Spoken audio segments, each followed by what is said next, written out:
Sa mga mahilig mag-DIY dyan ng kanilang motor o kotse, ayan, pangtanggal ng mga clip, kagaya nito pry tool ang kailangan mo. Ayan.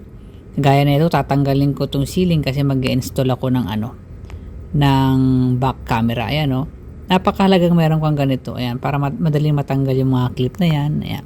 Yung mga door panel, mga fairings ng mga motor, ito ang pangtanggal para iwas gas-gas kaysa sa nagamit ka ng mga screw. Ito na lang kasi plastic siya, iwas gas-gas sa mga plastic na yung sasakyan. Okay, ayan dito pwede mong gamitin yan yung sa mga gilid-gilid pang tungkab-tungkab na ganyan. Ayan madali lang, di ba? Imbis na kukuha ang gamitin mo, ito ang gamitin mo. 4 pieces na siya mga guys, pry tool. Ayan pangtanggal.